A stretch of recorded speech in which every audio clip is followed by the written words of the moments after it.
If you are watching videos about mixing and mastering, you hear the terms Boxy, Honky, and Sibilance. But if you are starting out, those words can feel really abstract. In this video, I want to bridge that gap. We are going to look at a vocal EQ cheat sheet, but instead of looking at numbers, I'm going to show you exactly what those frequencies sound like. Using the FabFilter Pro-Q 4, I'm going to boost the entire spectrum so you can hear the character of each band. By the end of this video, you know exactly what engineers mean when they throw words at you like Boxy, Honky, or Sibilance. Let's get started. Alright, now we start at the very bottom. Anything below 80 Hz is usually just noise, floor, or hum. There's no musical information here for a vocal, so I always start with a high-pass filter to clean up the headroom for the kick and bass. I usually set this high-pass filter around 80 Hz, moving it up a little bit between 100 and 200 Hz. Here we have the weight or the foundation of the voice. If you boost here, the vocal feels thick, but if you have too much, it will start to clash with your low-end instruments. Further up the frequency spectrum, we are entering the lower mids. Where I'm boosting right now is where the character of the voice lives, but also if you have a recording that is recorded in an untreated room or with a cheap microphone, this frequency range can sound boxy. As you can hear, if I'm boosting this, it sounds like I'm inside a cardboard box. If your voice feels cluttered or cheap, a small cut here usually is the solution to making it feel more open. I like to treat this area with a multiband compressor or with a dynamic EQ like this to smooth this area out a little bit without changing the character of the voice, because like I said, this area contains the character of the voice, and if you cut it too much, the character of your voice changes. Now here, moving up to the center at this purple dot, this is where the honky or nasal character lives of your voice.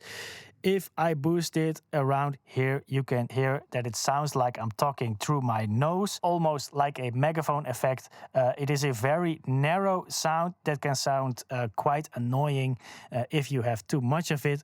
Cutting here can make a cheap microphone sound a little bit more expensive. Now moving it up a little bit further on the frequency spectrum, this is the presence. This is the most sensitive part of the human ear, and this area helps the vocal cut through the music so you can understand the lyrics. However, too much of this area can become harsh or piercing. Now, because this area is the most sensitive to the human ear and where the presence is, this is also the most important and most difficult area to mix. I like to control this area with the Spectral mode, which the Pro-Q 4 have, which you can enter by making this band dynamic and press this button over here.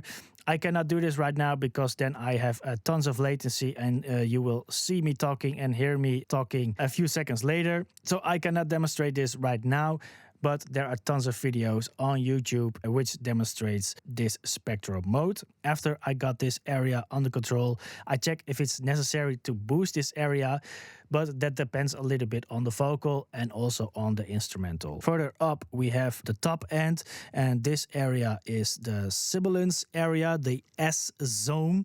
This is where you can find sharp S's and sharp T's. As you can hear, we call this Sibilance.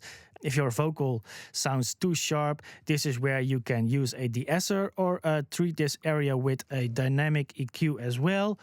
As you can see right now, this band reacts every time I say an S or T sound. Finding the right balance here is the key for a professional, smooth sounding vocal. Finally, we have this area called air, which is not really about notes or words. It's about the breath and the expansive sheen you hear on pro records. A high shelf boost here can make the vocal feel like it's right in front of your face. Adding this high shelf boost to your vocal is in most cases that final touch to polish your mix. It's not necessary to add tons of this. It's just a little touch that can make a big difference. As you can hear, when I disable this, it sounds a bit dull. And if I enable this, the vocal feels a lot more expansive. quick recap of all the bands. Everything below here is called the sub rumble. You can cut everything below 80 hertz. A vocal doesn't have a lot of information here that's needed when you are mixing. Here we have the weight. As you can hear, it is the weight and the foundation of the vocal.